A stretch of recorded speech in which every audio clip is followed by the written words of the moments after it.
네, 이번 시간에는 자바 어플리케이션 개발함에 있어서 데이터 액세스 레이어를 구현할 때 많이 사용되는 마이바티스와 JPA 기술 관련해서 마이바티스로 작성된 어플리케이션을 JPA로 마이그레이션하는 과정에 대해서 설명을 드리도록 하겠습니다.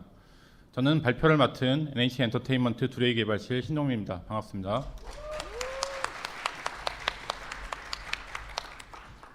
발표 순서는 먼저 마이바티스로 작성된 예제 프로그램을 통해서 마이바티스의 장단점에 대해서 살펴볼 거고요.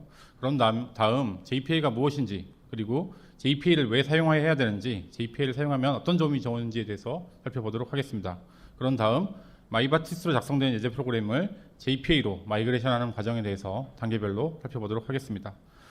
먼저 본 내용에 들어가기 앞서서 최근 5년간 구글 트렌드 내용에서 마이바티스와 JPA의 검색 결과를 한번 비교해 보았습니다. 보시는 것처럼 전 세계적으로는 화면 상단에 빨간색으로 표시되는 JPA가 화면 하단에 파란색으로 표시되는 마이바티스에 비해서 월등하게 많이 검색이 되고 있는 걸 보실 수 있습니다.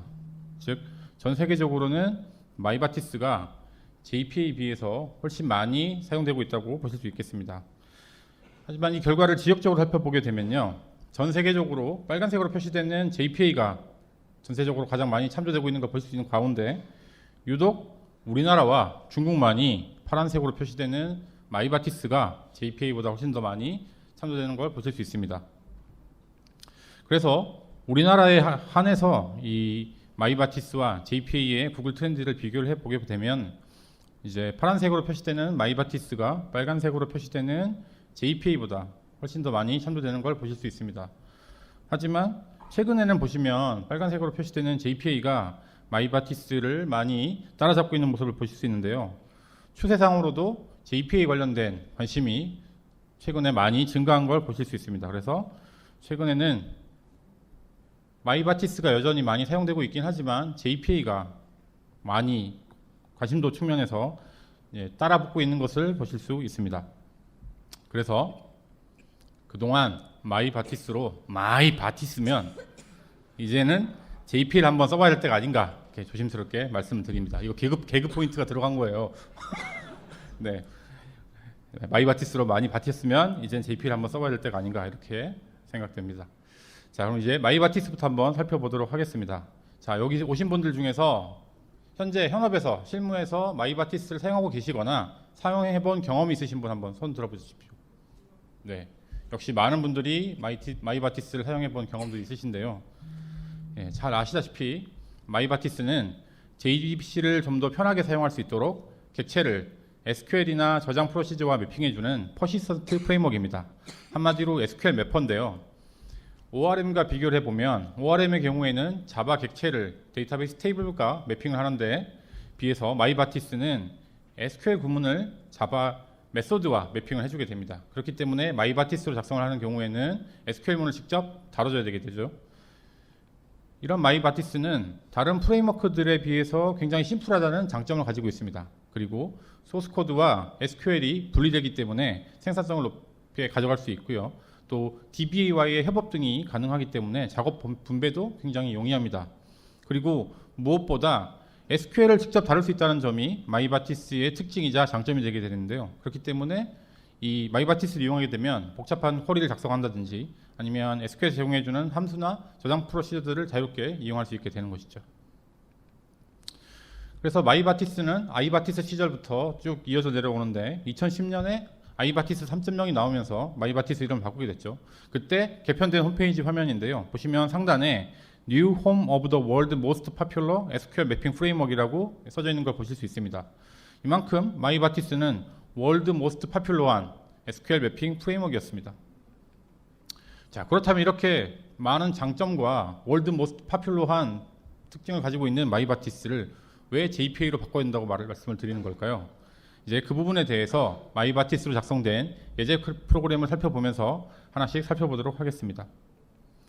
마이바티스 예제 프로그램입니다. 마이바티스 예제 프로그램은 보시는 것처럼 아이템스 테이블, 오더스 테이블, 오더 아이템스 테이블로 구성되어 있는 많이 보신 주문 관련된 도메인을 다루고 있습니다. 그래서 상품에 해당하는 아이템스 테이블에는 상품 아이디에 해당하는 아이템 아이디 콜럼이 있고요. 상품명에 해당하는 아이템 네임, 상품 가격에 해당하는 프라이스 이렇게 콜럼으로 구성이 되어 있습니다. 그리고 보시면 오른쪽에 있는 오더스 테이블은 주문 번호에 해당하는 오더 아이디 컬럼이 있고요. 그다음에 주문 시각에 해당하는 오더 데이트 날짜 컬럼이 있습니다. 그리고 오더 아이템스 테이블은 어떤 주문에 어떤 상품이 포함되어 있는지를 나타내기 위해서 오더 아이디와 라인 넘버 두 개의 키로 복합 키로 이루어진 기본 키를 가지고 있고요. 그다음에 아이템스 테이블을 참조하기 위한 포린 키로 아이템 아이디가 참조되고 있습니다. 그리고 주문된 수량을 나타내기 위한 퀀터티 컬럼으로 이루어져 있습니다. 자, 이렇게 많이 봤던 주문 도메인과 관련돼서 예제 프로그램을 보도록 하겠습니다. 그리고 이 예제 프로그램은 보시는 것처럼 상품에 관련된 아이템스 컬렉션과 주문에 해당하는 오더스 컬렉션 각각에 대해서 get, post, put, delete와 같은 HTTP 메소드를 이용해서 REST API로 구성이 되어 있습니다. 자, 그럼 지금부터 이제 마이바티스로 작성된 예제 프로그램을 직접 보면서 마이바티스에 대한 내용을 살펴보도록 하겠습니다.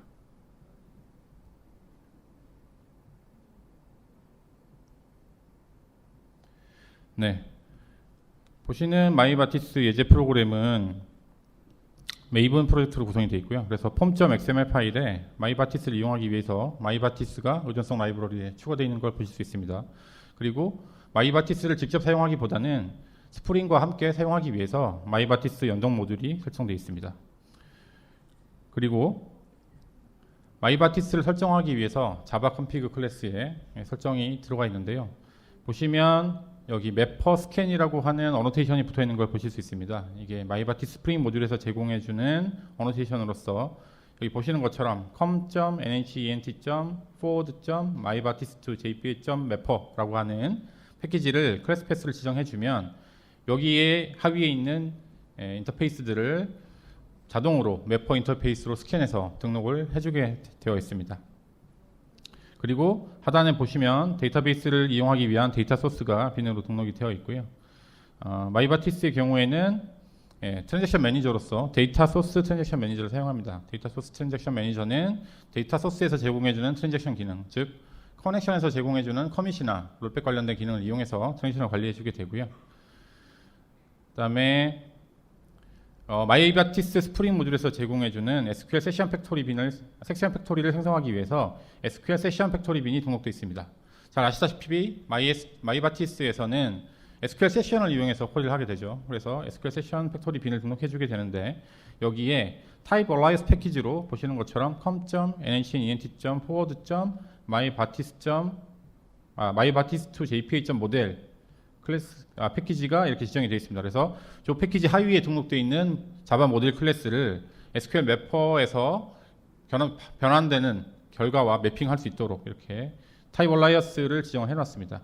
그리고 아래쪽에 보시면 SQL 세션 팩토리에 map underscore to 카멜 케이스 속성을 true로 설정해서 데이터베이스 컬럼명에 쓰여진 언더스코어를 자바 모델 클래스의 속성에서는 카멜 케이스로 자동으로 매핑할 수 있도록 이렇게 설정이 되어 있습니다.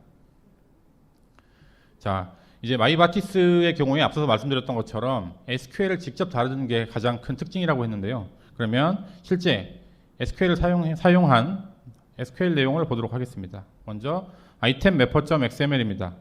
보시는 것처럼 XML 파일에 직접 SQL문을 개발자가 작성을 해준 걸 보실 수 있습니다. 보시는 것처럼 select, insert, update, 그리고 delete 각각에 대해서 SQL문을 직접 작성을 해서 이렇게 XML에 매핑을 해줬습니다. 오더스 테이블에도 마찬가지로 order mapper.xml 인터페이스에서 동일하게 select, insert, delete 각각의 SQL문을 XML에 작성해 주신 걸 보실 수 있습니다. 같은 맥락에서 order item mapper.xml 파일에도 order items 테이블에 대한 insert, delete 쿼리를 각각 사용을 해줬습니다. 이렇게 작성된 XML을 실제 이용하기 위해서는 마이바티스의 경우에는 이런 XML에 작성한 SQL문을 자바 메소드와 매핑을 해준다고 그랬죠. 그래서 그 매핑을 하기 위해서 매퍼 인터페이스에 XML에 설정해 놓은 항목에 매핑되는 메소드를 이렇게 선언을 해주게 됩니다. 그래서 아이템 매퍼 인터페이스에는 아이템스 테이블에 대한 CRUD 쿼리에 매핑되는 메소드를 이렇게 선언을 해주게 됩니다. 마찬가지로 오더 매퍼 인터페이스에도 오더 스테이블에 대한 CRUD 쿼리에 매핑되는 인터페이스를 선언해 주게 되고요. 다시 반복되지만 오더 아이템 스테이블에 대해서도 오더 아이템 매퍼에 XML 작성해 놨던 쿼리에 매핑되는 메소드를 선언을 해주게 됩니다.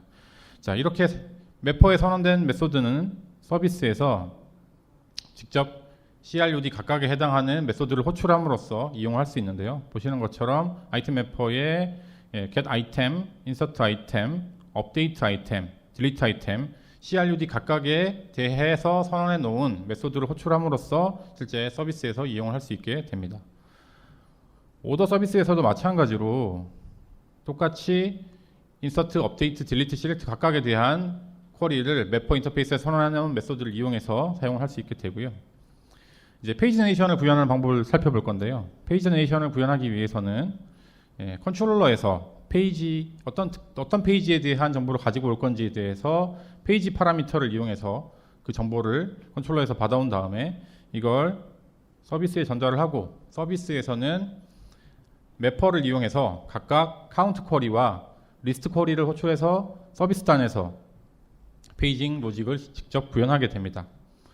오더 컨트롤러도 마찬가지로 페이지네이션을 구현하기 위해서 페이지 파라미터를 컨트롤러에서 받아들인 다음 이걸 서비스에 전달을 하고요. 서비스에서는 마찬가지로 오더 매퍼의 카운트 쿼리와 리스트 쿼리를 가지고 호출해서 실제 페이지 로직을 구현하도록 되어 있습니다.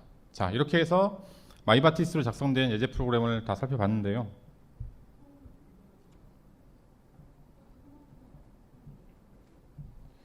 다시 슬라이드로 돌아오도록 하겠습니다.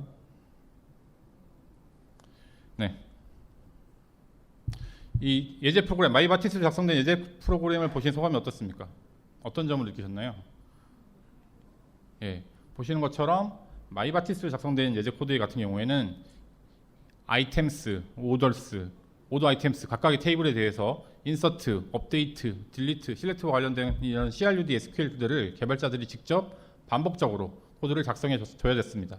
그리고 마이바티스의 경우에는 이렇게 SQL을 직접 다루다 보니까 SQL과 그다음에 데이터베이스 벤더에 대한 정속성이 생기게 됩니다. 만일 앞서서 보셨던 마이바티스 예제 프로그램을 오라클 데이터베이스에서 작성을 했는데 이 데이터베이스를 MySQL로 변경하게 되는 경우에는 오라클에서 사용했던 데이터 타입이나 함수들 이런 부분들을 MySQL에 맞춰서 모두 변경을 다시 해주셔야 되는 것이죠. 자, 그러면 지금부터 왜 JPA를 사용해야 되는지에 대해서 살펴보도록 하겠습니다. JPA를 사용해야 되는 첫 번째 이유는 바로 생산성입니다. 앞서서 보셨던 것처럼 마이바티스를 사용했을 때 반복적으로 CRUD 관련된 SQL들을 개발자가 직접 작성을 해줬어야 되는데 JPA를 사용하게 되면 이런 부분들을 개발자가 직접 작성해 주지 않아도 됩니다. 그래서 보시는 것처럼 오더 아이템 각각에 대해서 인서트, 업데이트, 딜리트 SQL들이 테이블명과 컬럼명만 달라질 뿐 유사한 구조를 가지고 있는데요. 이런 부분에 대해서 마이바티스 작성된 예제 프로그램에서는 일일이 개발자가 쿼리를 작성해 줬어야 됐는데요. JPA를 사용하게 되는 경우에는 이런 부분들을 개발자가 직접 하지 않아도 된다는 것이죠.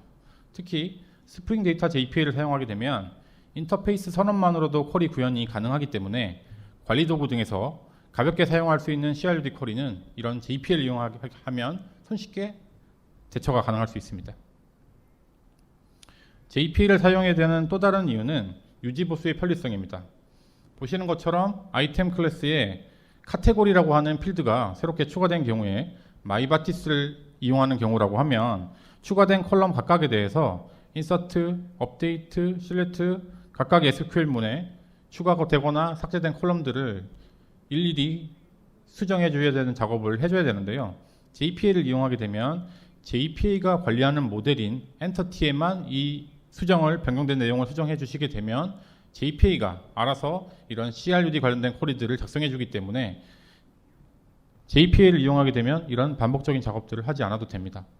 여기서 특히 중요한 부분은 개발자가 직접 이런 CRUD 관련된 쿼리에 컬럼이 추가되거나 삭제되는 부분들을 수정하실 경우에 만약에 뭘 하나라도 빠뜨리게 되면 이걸 놓치고 프로덕션에 이 코드가 배포됐을 때 잘못하면 장애로 이어질 수 있는 상황이 갈 수 있는데요. JPA를 이용하게 되면 이런 문제점이 원천적으로 봉쇄된다는 것이죠. JPA를 사용해야 되는 또 다른 이유는 데이터 접근 추상화와 벤더 독립성입니다. 오라클 DB를 사용하고 있다가 MySQL로 데이터베이스를 변경했을 경우에 마이바티스를 사용하는 경우에는 데이터 타입이나 함수나 쿼리 이런 부분들을 일일이 수정해줘야 되는데 JPA를 이용하게 되는 경우에는 데이터베이스 벤더마다 미묘하게 다른 이런 데이터 타입이나 SQL을 JPA를 이용하면 손쉽게 처리할 수 있다는 점이죠. 그리고 JPA를 사용해야 되는 이유는 무엇보다 SQL 중심적인 개발에서 객체 중심적인 개발로 변경이 가능하다는 것이고요. 이런 객체와 관계형 데이터베이스 사이의 패러다임 불일치를 JPA를 이용하면 손쉽게 해결할 수 있기 때문입니다. 자, 그럼 이제부터 JPA가 무엇인지에 대해서 좀 더 자세히 설명을 드리도록 하겠습니다. JPA는 자바 퍼시스턴트 API의 약자고요. 자바 진영의 ORM 기술 표준입니다. ORM은 잘 아시다시피 데이터베이스를 자바 객체로 매핑해서 객체 간의 관계를 바탕으로 SQL을 자동으로 생성해 주는 것인데요. 사실 JPA는 단지 표준 명세일 뿐이기 때문에 우리가 실제 JPA를 이용하기 위해서는 하이버네이트나 이클립스 링크, 데이터 뉴클 화면이 잠시 나갔네요. 예. 하이버네이트나 이클립스, 데이터 뉴클리스와 같은 실제 구현체 중에서 하나를 선택해야 되는데요. 하이버네이트가 사실상 표준으로 많이 사용되고 있기 때문에 우리는 하이버네이트를 선택하였습니다. 그다음에 스프링 프로젝트에서 JPA를 이용하기 위해서는 스프링 데이터 JPA라고 하는 프로젝트가 지원되고 있는데요. 이 스프링 데이터 프로젝트의 모브 프로젝트인 스프링 데이터 프로젝트는 다양한 데이터 저장소에 대한 접근을 추상하기 위한 기능들을 제공해주고 있습니다. 그래서 JPA 외에도 JDBC, Redis, MongoDB, 엘라스틱서치 등 다양한 데이터 저장소에 대한 지원을 해주고 있는데요. 이 중에서 특히 스프링 데이터 JPA는 레파지토리 추상화를 통해서 인터페이스 선언만으로도 구현이 가능하고요. 메소드 이름으로 쿼리를 생성할 수 있는 놀라운 기능을 제공해주고 있습니다. 그리고 페이징, 정렬, 도메인 클래스 컨버터 등 다양한 웹 서포트 기능을 제공해주고 있는데요. 이제부터 우리는 이 하이버네이트와 스프링 데이터 JPA를 이용해서 마이바티스로 앞서 보셨던 마이바티스로 작성된 예제 프로그램을 JPA로 마이그레이션하는 과정에 대해서 단계별로 살펴보도록 하겠습니다. 예, 먼저 JPA 설정입니다. 예, 앞서 말씀드렸던 것처럼 하이버네이트와 스프링 데이터 JPA를 이용해서 이 마이그레이션 작업을 진행할 거기 때문에 스프링 데이터 JPA와 하이버네이트를 각각 의존성 라이브러리에 추가를 해주게 됩니다. 그리고 엔터티 매니저 팩토리 빈으로 등록을 해주게 되는데요. 앞서서 우리가 마이바티스를 사용했을 때는 SQL 세션 팩토리 빈을 등록했습니다. 그런데 이 JPA를 이용하게 되는 경우에는 엔터티 매니저라는 걸 이용하기 때문에 보시는 것처럼 엔터티 매니저 팩토리 빈을 등록을 해줘야 됩니다. 이 엔터티 매니저에 대해서는 잠시 후 다시 자세히 설명을 드리도록 하겠습니다. 그리고 트랜잭션은 JPA 트랜잭션 매니저를 빈으로 등록을 해줍니다. 우리가 마이바티스를 사용했을 때는 데이터 소스 트랜잭션 매니저를 사용했었죠. 앞서서 말씀드렸던 것처럼 데이터 소스 트랜잭션 매니저는 데이터 소스에서 제공해주는 트랜잭션 기능을 이용하는 트랜잭션 매니저였는데요. JPA 트랜잭션 매니저는 JPA가 트랜잭션과 관련된 기능들을 직접 핸들링하기 때문에 JPA 트랜잭션 매니저를 빈으로 등록을 해주면 됩니다. 자, 앞서서 엔터티 매니저 팩토리 빈을 빈으로 등록해야 한다고 말씀을 드렸는데요. 그러면 엔터티 매니저 팩토리와 엔터티 매니저가 무엇인지에 대해서 살펴보도록 하겠습니다. 이 JPA가 관리하는 객체를 엔터티라고 말씀드렸는데요. 이러한 엔터티들을 저장하거나 수정, 삭제, 조회하는 등 엔터티와 관련된 모든 일들을 관리하는 역할을 하는 것이 바로 이 엔터티 매니저입니다. 그렇기 때문에 우리가 어플리케이션에서 엔터티를 이용하기 위해서는 이 엔터티 매니저를 통해서 이용을 해야 되는데요. 보시는 것처럼 엔터티 매니저에는 엔터티를 참조할 수 있는 find, 저장할 수 있는 persist, 수정할 때 쓰는 merge나 삭제할 때 쓰는 remove 등의 메소드가 선언되어 있는 걸 보실 수 있습니다. 그리고 앞서서 설정했던 엔터티 매니저 팩토리는 이러한 엔터티 매니저를 생성하는 팩토리 빈입니다. 그래서 엔터티 매니저 팩토리는 보통 어플리케이션 전체에서 하나만 생성해서 공유하게 되고요. 이러한 엔터티 매니저 팩토리가 여러 개의 엔터티 매니저를 생성하게 되고 이 각각의 엔터티 매니저는 자기가 관리하는 여러 개의 엔터티를 관리하는 형태로 구성이 되게 됩니다.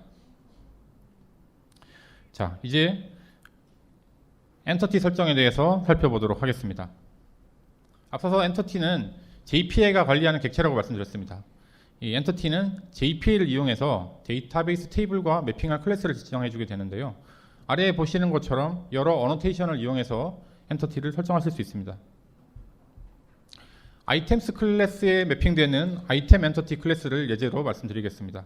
먼저 보시는 것처럼 엔터티라고 하는 어노테이션을 붙여서 이 클래스가 JPA가 관리할 객체라는 걸 지정을 해주게 되고요.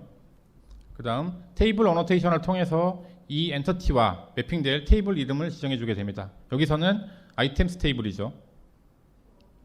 그리고 ID 어노테이션을 통해서 기본 키를 매핑해주게 되는데요. 이때 Generated Value 어노테이션을 통해서 어떤 기본 키 매핑 전략을 쓸지 선택할 수 있습니다. 이 Generated Value 어노테이션에 대해서는 잠시 후 다시 설명드리도록 하겠습니다. 그리고 컬럼 어노테이션을 통해서 이 필드가 매핑될 데이터베이스 컬럼을 지정해 줄 수 있게 되는데요. 여기 보시는 것처럼 아이템 네임이라고 하는 필드는 아이템스 테이블에 아이템 언더바 네임이라고 하는 컬럼과 매핑되게 됩니다. 이 컬럼 어노테이션 같은 경우에는 생략이 가능하기 때문에 아래에 보시는 프라이스 필드 같은 경우에는 아이템스 테이블에 프라이스 필드와 매핑이 되게 됩니다. 자, 앞서서 기본 키 매핑을 할 때 제너레이티드 밸류를 쓰면서 기본 키 매핑 전략을 선택할 수 있다고 말씀드렸는데요. 기본 키 매핑 전략은 크게 자동 생성과 직접 할당 두 가지 방법이 있습니다.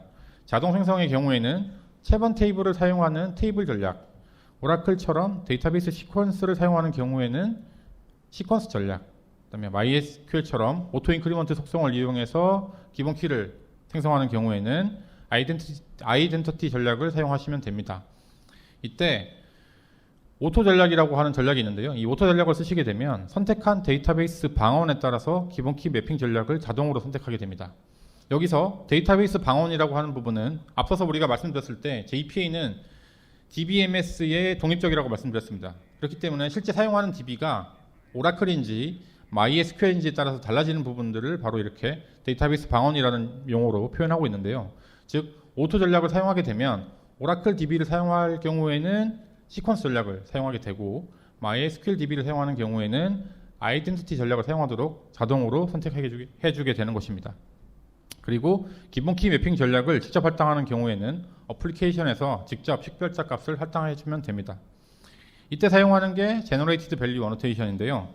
Generated Value Annotation에는 두 가지 속성이 있습니다. 하나는 스트래터지고 하나는 제너레이터인데 스트래터지에는 앞서 보셨던 자동 생성의 경우에 각각의 전략에 맞는 테이블, 시퀀스, 아이덴티티, 오토에 해당하는 값을 설정해 주시면 되고요. 직접 할당을 이용하시는 경우에는 제너레이터에다가 ID 제너레이터 값을 할당해 주시면 됩니다. 자, 이번에는 오도 아이템스 테이블과 매핑되는 오도 아이템 엔터티 클래스에 대한 엔터티 설정을 한번 보시겠습니다. 보시는 것처럼 오른쪽에 있는 ERD의 맨 하단에 보시는 오도 아이템스 테이블에 보시면 오도 아이디와 라인 넘버 두 개의 컬럼으로 이루어진 복합키를 가지고 있습니다. 이런 복합키를 매핑하기 위해서 JPA에서는 Embedded ID라고 하는 어노테이션을 사용하게 됩니다. 사실 복합키 매핑과 관련해서는 ID 클래스 어노테이션과 Embedded ID 이 두 가지 방법이 있는데요. 이 각각에 대해서 좀 더 자세히 살펴보도록 하겠습니다. 먼저 ID 클래스입니다. ID 클래스는 보시는 것처럼 엔터티 클래스 레벨에다가 어떤 복합키를 쓸 건지 복합키 클래스를 지정해 주게 되고요.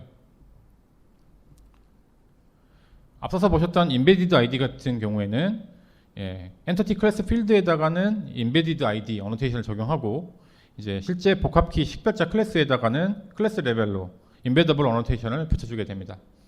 ID 클래스와 Embedded ID 두 가지 방법 중에서 Embedded ID가 좀 더 객체지향적인 접근이 가능하기 때문에 우리는 Embedded ID를 선택하도록 하겠습니다. 자, 이번에는 오더스 테이블에 매핑되는 오더 엔터티 클래스입니다. 앞서서 보셨던 것처럼 오더스 테이블에는 주문 번호에 해당하는 오더 ID 컬럼이 있었고 주문 시각에 해당하는 오더 데이트 컬럼이 있었습니다. 그래서 오더 엔터티 클래스에는 보시는 것처럼 앞서 봤던 어노테이션들을 이용해서 엔터티 설정하실 수 있는데 오더 데이트의 경우에는 날짜 속성이기 때문에요. 이렇게 템퍼럴이라고 하는 어노테이션을 통해서 날짜 필드와 매핑될 값을 지정해 줄 수 있습니다.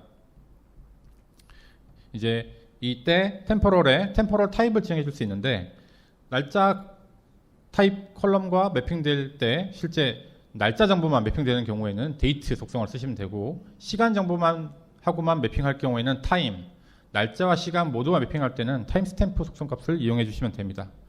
그리고 앞서서 우리가 컬럼 어노테이션에 대해서 말씀을 드릴 때 컬럼 어노테이션은 생략이 가능하다고 말씀을 드렸습니다. 그렇다고 하면 우리가 엔터티에 어떤 필드를 데이터베이스 컬럼과 매핑하고 싶지 않을 때는 어떻게 해야 될까요? 그때는 트랜지언트라고 하는 어노테이션을 붙여주면 됩니다. 그러면은 이 트랜지언트가 붙은 필드는 데이터베이스 컬럼과 매핑하지 않도록 설정이 되게 됩니다. 자, 지금까지 우리가 엔터티 설정에 대해서 살펴봤는데요. 이번에는 연관관계 설정에 대해서 말씀을 드리도록 하겠습니다. 연관관계는 데이터베이스 테이블 간의 관계, 릴레이션을 엔터티 클래스의 속성으로 모델링하는 것을 말하는데요. 데이터베이스 테이블은 외래키, 포린키를 이용해서 조인을 이용해서 관계 테이블을 참조하는 반면 객체는 참조를 통해서 연관된 객체를 참조하기 때문에 우리는 연관관계를 설정해서 서로 연관된 엔터티를 참조할 수 있도록 할 수 있습니다.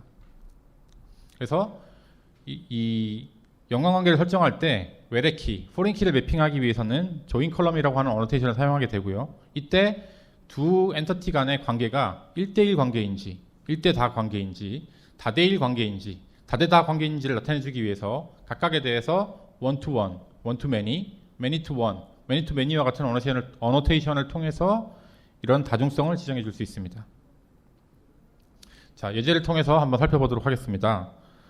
오더 아이템스 테이블에서 아이템스 테이블을 참조를 할 때는 아이템 아이디라고 하는 포린키를 이용해서 참조를 하게 되죠. 이 경우에 오더 아이템스 테이블과 매핑되는 오더 아이템 엔터티에 아이템스 테이블과 매핑되는 아이템 엔터티를 연관관계를 통해서 이렇게 설정을 해줄 수 있습니다. 이때 다대일 관계, 오더 아이템스 테이블에서 봤을 때 아이템스 테이블이 다대일 관계로 매핑되기 때문에 many to one이라고 하는 어노테이션을 통해서 다중성을 지정했고요. 이때 아이템 아이디를 포린키로 사용했기 때문에 조인 컬럼 어노테이션을 통해서 외래키를 지정해 주었습니다. 앞서서 보셨던 연관관계 설정은 한 방향으로, 단방향으로만 설정이 되는데요. 두 엔터티 간의 연관관계를 양방향으로 모두 설정해 줄 수 있습니다. 이때 양방향으로 연관관계를 설정할 때는 관계의 주인을 설정해 줘야 되는데요. 연관관계의 주인은 외래키, 포린키가 있는 곳이 연관관계의 주인이 되게 됩니다. 그렇다고 하면 연관관계의 주인이 아닌 경우에는 mapped by라고 하는 속성을 통해서 연관관계의 주인이 누구인지 지정을 해줘야 됩니다. 왜냐하면 실제 참조하는 포린키는 하나만 있기 때문이죠. 이제 이렇게 연관관계가 설정된 엔터티들을 하나의 엔터티가 수정될 때, 생성되거나 저장되거나 삭제될 때 연관된 엔터티도 같이 생성되거나 수정되거나 삭제되도록 지정할 수 있는데요. 이 경우에는 영속성 전이를 이용하면 됩니다. 그래서 캐스케이드 타입을 각각에 맞는 persist, merge, remove 등 필요한 내용을 지정해 줄 수 있고요. 이 경우에 캐스케이드 타입을 올로 지정해 주게 되면 모든 변경 상황에 대해서 하나의 엔터티가 변경될 때 연관관계에 있는 엔터티도 같이 변경되도록 설정해 줄 수 있습니다. 그리고 하나의 엔터티가 로딩이 될 때 연관관계에 있는 엔터티들도 같이 로딩이 되도록 할 것인지 아니면 실제 참조가 일어나는 시점에 로딩이 되도록 할 것인지는 패치 전략을 이용해서 지정을 해줄 수 있습니다. 그래서 패치 전략을 이거로 지정을 해주게 되면 하나의 엔터티가 로딩이 될 때 그 엔터티에 지정된 연관관계에 있는 엔터티들도 같이 로딩이 되도록 할 수 있고요. 만약에 패치 타입을 레이즈로 지정해주게 되면 하나의 엔터티가 로딩될 때 연관관계에 있는 엔터티는 같이 로딩이 되지 않고 실제 그 연관관계에 있는 엔터티를 참조를 할 때 그 시점에 로딩이 되게 됩니다. 자, 앞서서 말씀드린 내용을 예제를 통해서 다시 살펴보도록 하겠습니다. 보시는 것처럼 오더 스테이블에 매핑되는 오더 엔터티와 오더 아이템스 테이블에 매핑되는 오더 아이템 엔터티가 있는데요. 각각은 지금 보시는 것처럼 오더 엔터티에는 오더 아이템 엔터티가 연관관계로 설정이 되어 있고요. 오더 아이템 엔터티에는 오더 엔터티가 연관관계로 설정되어 있습니다. 즉 양방향으로 모두 연관관계가 설정되어 있는 걸 보실 수 있습니다. 이렇게 양방향으로 연관관계를 설정하실 수 있고요. 이 경우에는 양방향 연관관계를 설정하시는 경우에는 연관관계의 주인이 누구인지를 설정해야 한다고 말씀드렸습니다. 연관관계의 주인은 보시는 것처럼 오더 아이템스 테이블에 오더 아이디가 포린키이기 때문에 오더 아이템스 테이블을 매핑하고 있는 오더 아이템 엔터티가 연관관계의 주인이 되게 되고 그렇기 때문에 오더 엔터티에는 mapped by 속성을 이용해서 연관관계의 주인이 오더 아이템 엔터티에 있다고 명시를 해줘야 되게 됩니다. 그리고 오더 엔터티는 캐스케이드 타입이 원로 오더 아이템 엔터티에 지정이 되어 있기 때문에 오더 엔터티에 일어나는 변경사항을 오더 엔터티의 변경사항이 일어날 때 오더 아이템스 엔터티도 같이 그 변경사항들을 수정하거나 저장하거나 삭제하도록 이렇게 지정이 되어 있습니다. 자, 지금까지 엔터티와 연관관계 설정에 대해서 말씀을 드렸는데요. 이렇게 엔터티와 연관관계 설정을 하는 이유는 이러한 설정 정보를 이용해서 JPA가 알아서 SQL을 생성하도록 해주기 위해서입니다. 그래서 이제 실제 SQL을 사용하기 위해서 JPA를 이용해서 SQL을 사용하는 방법에 대해서 살펴보도록 하겠습니다. 바로 레파지토리입니다. 이 스프링 데이터 레파지토리는 데이터 액세스 레이어 구현을 위해서 우리가 반복적으로 작성했던 유사한 코드를 줄일 수 있는 추상화를 제공해주고 있는데요. 앞서서 우리가 JPA가 관리하는 객체, 데이터베이스 테이블과 매핑될 객체를 엔터티라고 말씀드렸고, 이러한 엔터티들을 저장하거나 수정하거나 삭제하거나 조회할 때는 엔터티 매니저를 이용해야 된다고 말씀드렸습니다. 그래서 아래에 보시는 코드가 엔터티 매니저를 이용해서 실제로 엔터티들을 저장하거나 수정하거나 삭제하거나 조회하는 코드입니다. 하지만 스프링 데이터 JPA는 이 코드마저도, 이런 반복적으로 유사하게 사용되는 코드마저도 추상화 레이어를 제공해서 우리가 직접 이런 코드를 작성할 필요가 없게끔 만들어졌습니다. 그래서 실제 우리가 작성해야 될 코드는 JPA 레파지토리를 상속받는 인터페이스를 선언해 주는 것만으로도 충분합니다. 왜냐하면 JPA 레파지토리가 보시는 것처럼 웬만한 CRUD, 페이지네이션, 소팅 관련된 메소드들을 모두 제공해 주기 때문이죠. 보시는 것처럼 JPA 레파지토리가 CRUD 레파지토리와 페이징 앤 소팅 레파지토리를 상속받고 있어서 CRUD나 페이징 관련된 메소드들이 다 선언되어 있는 것을 보실 수 있습니다. 그래서 우리가 앞서서 아이템 레파지토리를 선언할 때 JPA 레파지토리를 상속받도록 선언을 하고, 실제 인터페이스 내용에는 아무런 메소드 선언이 없어도 우리는 저걸 이용해서 웬만한 CRUD나 페이징, 소팅 관련된 기능들을 이용할 수 있게 되는 것이죠. 자, 실제 JPA 레파지토리가 제공하는 메소드들이 어떤 쿼리를 수행하는지 한번 보시겠습니다. 보시는 것처럼 JPA 레파지토리에서 제공되는 세이브 메소드를 이용하게 되면 엔터티의 ID 값이 지정되어 있는지 없는지에 따라서 인서트 문이나 업데이트 문을 자동으로 JPA가 실행을 해주게 됩니다. 스프링 데이터 JPA가 실행해주게 됩니다.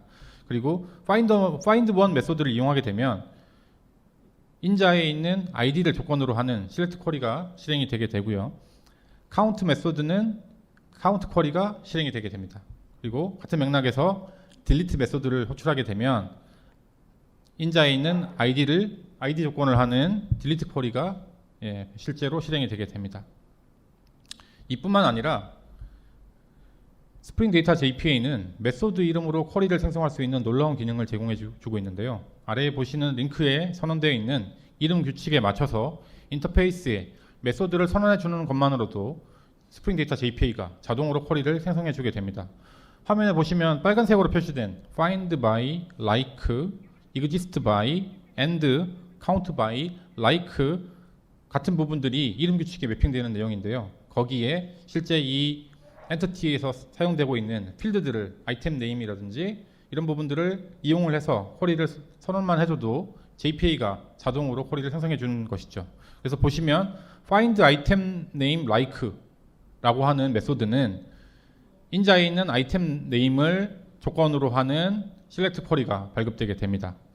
그리고 exist by item name and price는 인자에 있는 아이템 네임과 프라이스를 AND 조건으로 하는 select 쿼리가 수행되고, 실제 그것이 존재하는지 여부를 불리언으로 리턴을 해주게 되죠. 같은 맥락에서 아래쪽에 있는 메소드들도 저렇게 이름 규칙에 맞도록 메소드를 선언만 해주면 스프링 데이터 JPA가 실제 쿼리를 자동으로 생성을 해주게 됩니다. 이 외에도 JPA에서는 엔터티 객체를 조회하는 객체 지향 쿼리인 JPQL과 이러한 JPQL을 생성해주는 빌더 클래스인 크리테리아 API를 제공해주기 때문에 좀 더 복잡한 쿼리도 직접 작성이 가능합니다. 뿐만 아니라 쿼리 DSL이나 주크 같은 서드 파티 라이브러리를 이용하게 되면 이러한 복잡한 쿼리를 좀 더 손쉽게 작성할 수 있는데요. 예, 이번 시간에서는 시간 관계상 이런 복잡한 쿼리를 작성하는 부분에 대해서는 생략하도록 하겠습니다. 자, 지금까지 엔터티 설정과 연관관계 설정, 레파지토리를 작성하는 부분에 대해서 살펴봤습니다. 그러면 이걸 이용해서 실제 어플리케이션에서는 어떻게 사용할 수 있는지 살펴보도록 하겠습니다. 자, 먼저 아이템 서비스에 인서트를 하는 내용입니다. 보시는 것처럼 아이템 엔터티에 필요로 한 속성값들을 채워준 다음 아이템 레파지토리에 세이브 메소드를 호출해주면 JPA가 자동으로 인서트 쿼리를 실행해주게 됩니다. 앞서서 우리가 마이바티스를 이용했을 때는 어땠습니까? 이 인서트 쿼리를 직접 인서트 SQL문을 XML에다 직접 개발자가 작성을 해준 다음에 그 인서트 쿼리에 매핑되는 메소드를 매퍼 인터페이스에 선언을 해주고 그 선언된 매퍼 인터페이스에 선언된 메소드를 이용해서 서비스에서 실제 인서트 쿼리를 구현해야 됐습니다. JPA를 이용하면 훨씬 간결하게 처리되는 부분을 보실 수 있습니다. 자, 업데이트문입니다. 업데이트문도 동일하죠. 아이템 엔터티에 필요한 속성값들을 채운 다음에 아이템 레파지토리에 세이브 메소드만 호출해주면 업데이트문이 실행이 됩니다. 이때 인서트와의 차이점은 ID 값이 있느냐 없느냐입니다. 그래서 ID 값이 없이 호출하면 인서트 구문이 실행이 되게 되고 ID 값을 지정해주게 되면 이 ID 값을 조건으로 하는 업데이트 쿼리가 실행이 되게 됩니다. 자, 우리가 앞서서 마이바티스를 이용했을 경우에는 어땠을까요? 다시 한번 떠올려 봅시다. 그 어둡고 암울했던 기억을 떠올려 봅시다.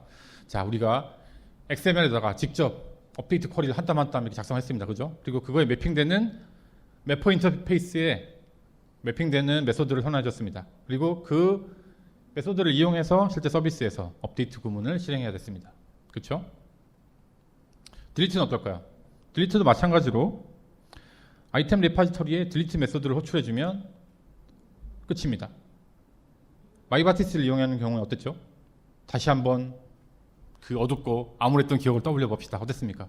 직접 XML에 딜리트 쿼리를 한 땀 한 땀 작성을 해줬어야 됐습니다. 그렇죠? 그리고 매핑되는 매퍼 인터페이스에 해당하는 메소드를 선언해주고 그 메소드를 이용해서 실제 서비스를 구현해야 됐습니다.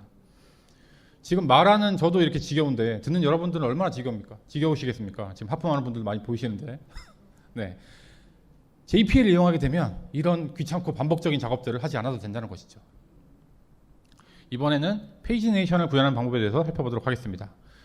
예, JPA를 이용하는 경우에는 스프링 데이터 JPA에서 제공하는 페이저블 인터페이스를 이용해서 페이지네이션을 구현할 수 있는데요.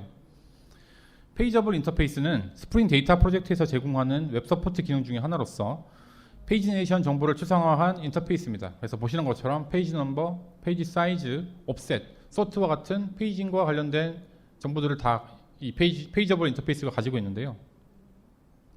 이 페이저블 인터페이스를 이용하기 위해서는 먼저 컨트롤러에서 페이저블을 컨트롤러의 아규먼트로 지정해주게 됩니다. 그러면은 실제 요청이 저렇게 아이템스 컬렉션에 대한 페이지네이션 요청이 들어왔을 때 페이지와 사이즈 파라미터 값을 페이저블의 인자로 변환해서 전달을 받을 수 있게 됩니다. 그렇게 되면 이 JPA 리파지토리에는 페이저블 인터페이스를 인자로 받는 findAll 메소드가 있기 때문에 보시는 것처럼 전달받은 페이저블 객체를 아이템 레파지토리에 findAll 메소드에 전달해주는 것만으로도 페이지네이션 기능을 JPA가 알아서 구현을 해주게 되는 것이죠. 자, 이번에는 오더 서비스의 인서트 구문을 한번 보도록 하겠습니다. 앞서서 마이바티스로 작성했을 때는 이 오더 서비스의 인서트 구문을 구현하기 위해서 오더 매퍼의 인서트 쿼리와 오더 아이템 매퍼의 인서트 쿼리를 직접 각각 호출해서 구현을 했었습니다. 하지만 JPA를 이용하는 경우에는 영속성 전이를 이용해서 오더 엔터티를 저장할 때 오더 아이템 엔터티를 함께 저장하도록 할 수 있는데요. 보시는 것처럼 오더 엔터티에 필요한 속성들을 채운 다음 오더 아이템 엔터티에도 관련된 정보들을 채워주고요.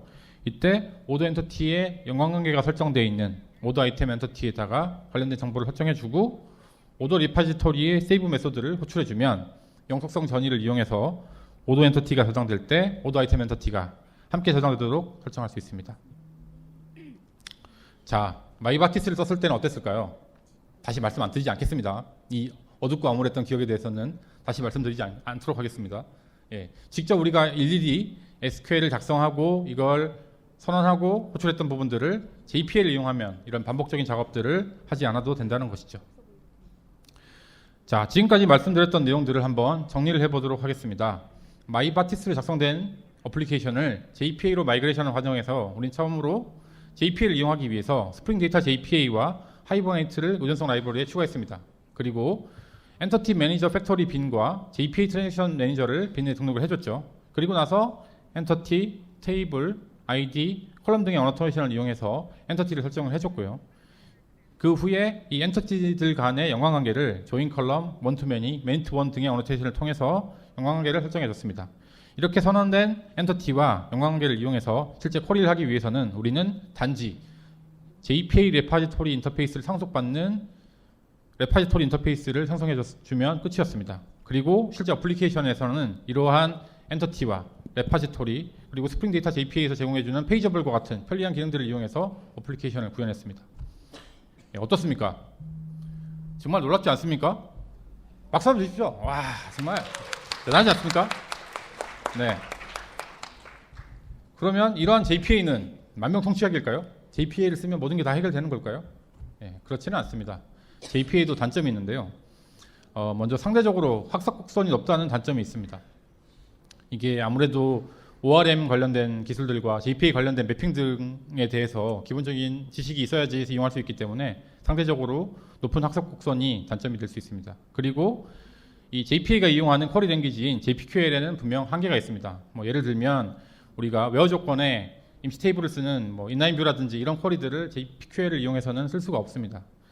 하지만 이런 단점들이 상대적으로 학습 곡선이 높다라고 하는 단점 같은 경우에는 앞서서 보셨던 스프링 데이터 JPA라든지 쿼리 DSL이나 주크 같은 서드파티 라이브러리를 이용하게 되면 이 기술 진입 장벽들을 낮춰줄 수 있는 여러 가지 솔루션들이 존재를 하게 되는 것이죠. 그리고 2015년 이후에는 국내에서도 다양한 JPA 관련 서적들이 출간이 된 상태이기 때문에 학습 곡선이 높은 부분들은 상당히 많이 완화가 된 상태라고 말씀드릴 수 있겠습니다.